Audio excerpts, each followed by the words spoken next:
It's the summer solstice, and I'm in Cleadon, South Tyneside. Starting point for this evening stroll.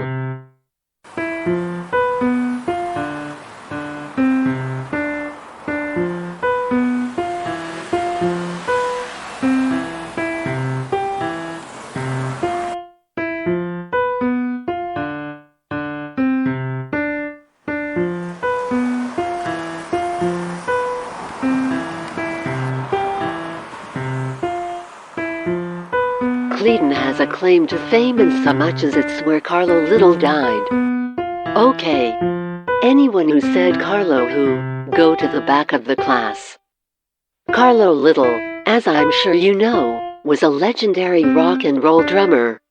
He played in an early version of the Rolling Stones, was also with the Cyril Davies All-Stars, and was a founder member of Screaming Lords such as Savages. He also gave drum lessons to a young Keith Moon, later to find fame with The Who. He died of lung cancer in Cleadon, aged 66, in 2005. I'm not sure how he ended up here, given that he was a native of Shepherd's Bush, London. I think maybe his wife came from South Shields.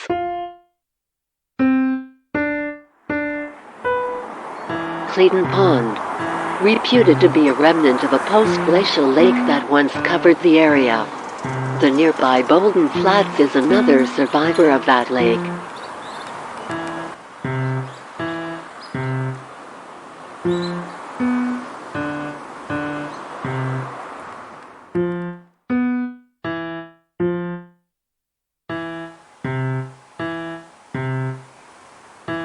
We go up here. Sunnyside Lane, aptly named for a summer solstice walk.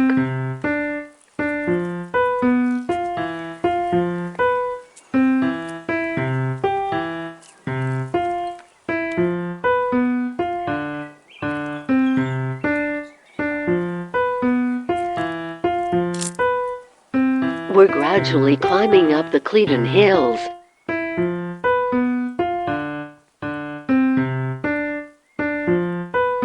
One of the landmark towers that crown the hills.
I think these might be remains of World War II defenses.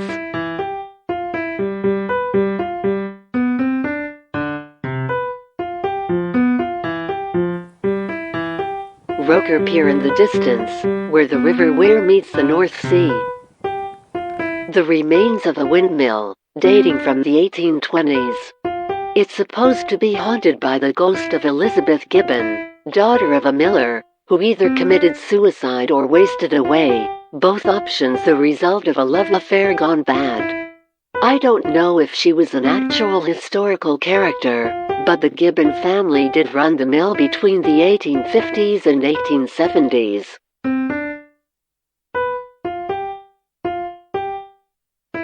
A suitable abode for a ghost perhaps, but not somewhere you might expect to find an Eye of Horus. Still, it's said to represent well-being, healing, and protection, and to have protective magical power. All qualities to be desired.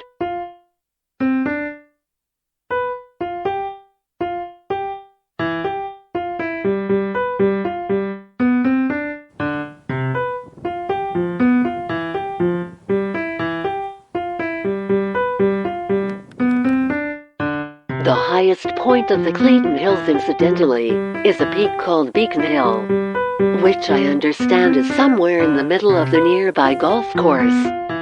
So we won't be going there.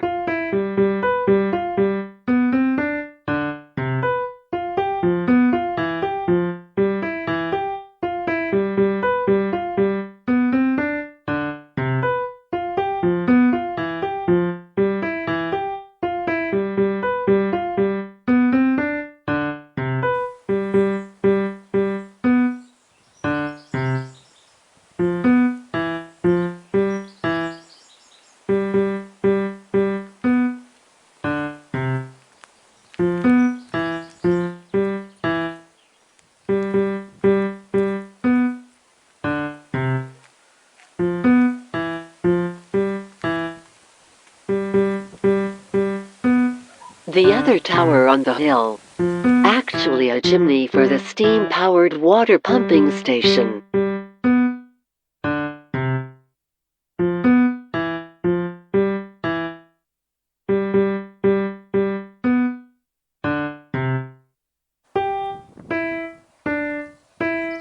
We follow part of the Beads Way path along here.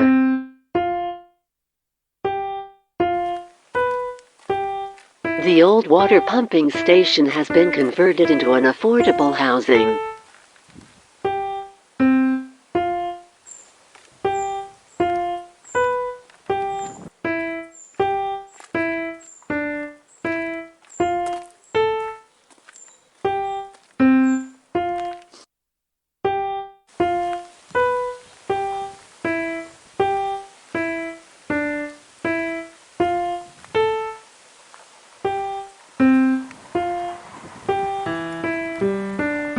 We're now in the outer limits of South Shields.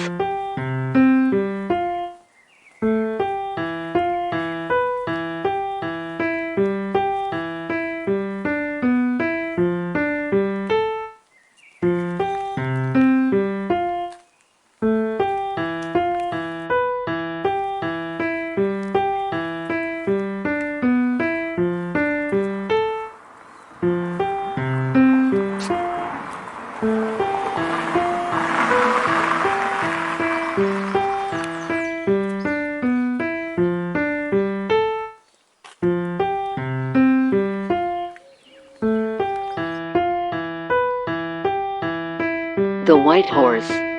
Take a note of that name. It'll come up again later.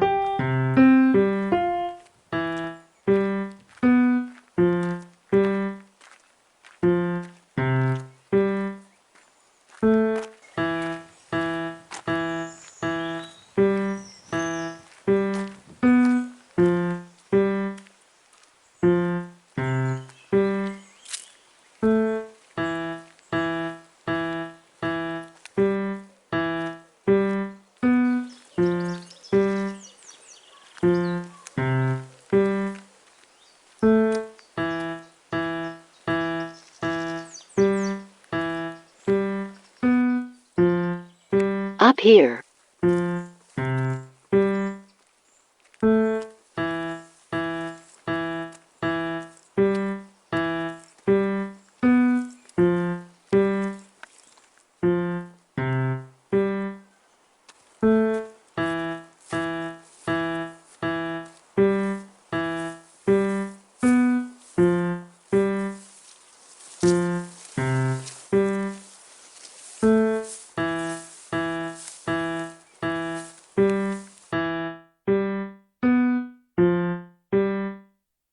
And here we are. The Marsden White Horse. There are a number of fanciful theories of its origins, dating it back to Viking times in one case. But the truth is that 1887 appears to be the earliest documented date attached to it. Chances are that it originated with Victorian quarry workers. It gets a new coat of paint from time to time, along with occasional stylistic variations. A few years ago, for example, it looked like this.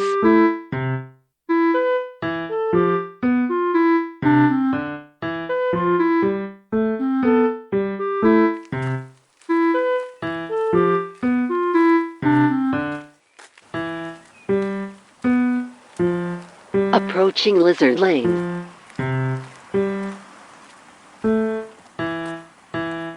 And here's the lizard.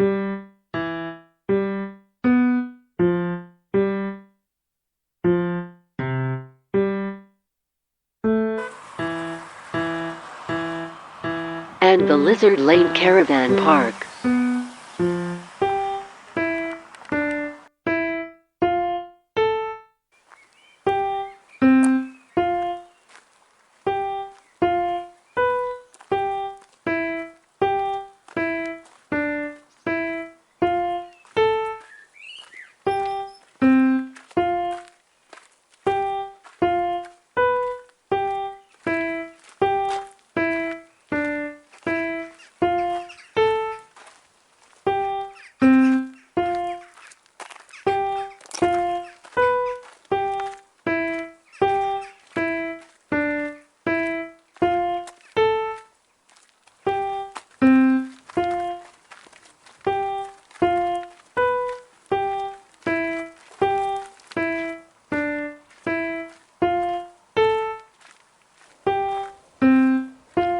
Okay. The plan was to join the coast at Marsden Bay, but we have an unexpected obstacle. Access to road ahead. That's not very helpful. Ahead where? Oh well. We want to be heading south anyway, so let's follow this track.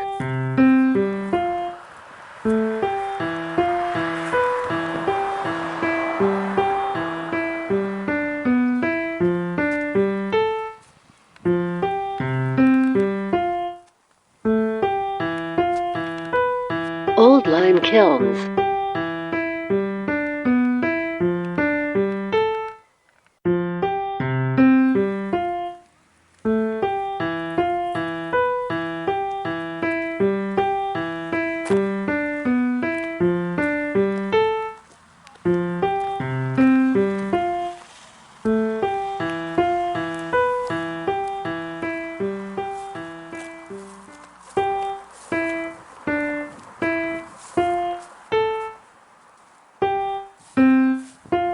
Well, there's Marsden Bay. Take a good look. That's as close as we get today.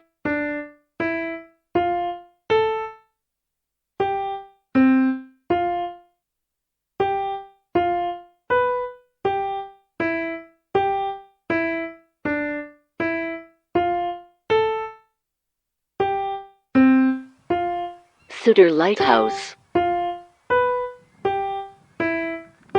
Now we enter the Whitburn Coastal Park.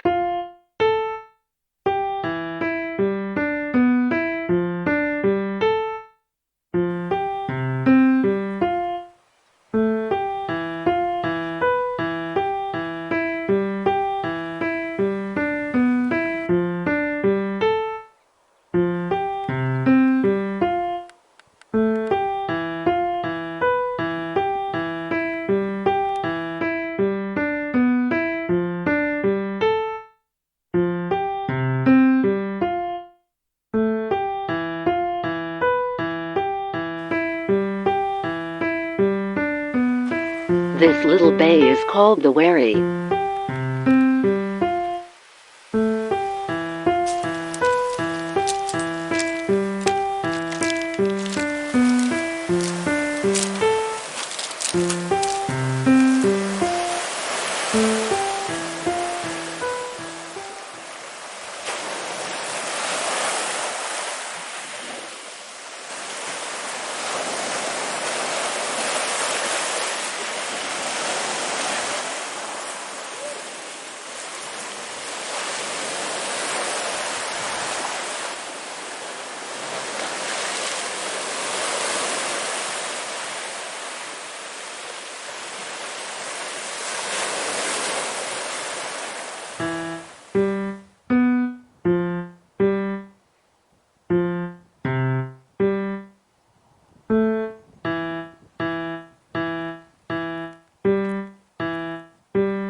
Jackie's Beach.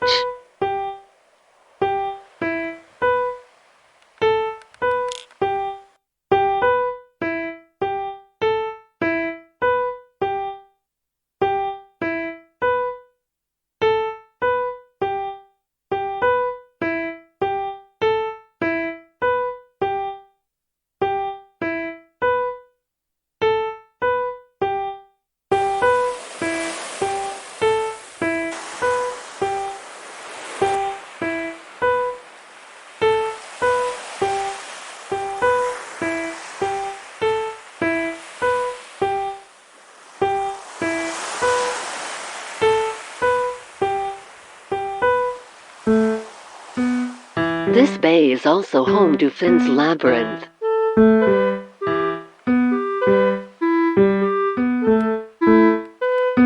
At first glance, it looked like the labyrinth was part of the beach that has been fenced off.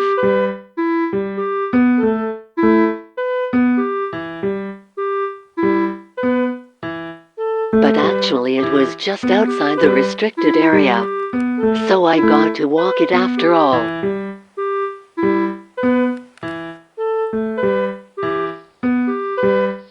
Although it's getting a bit overgrown.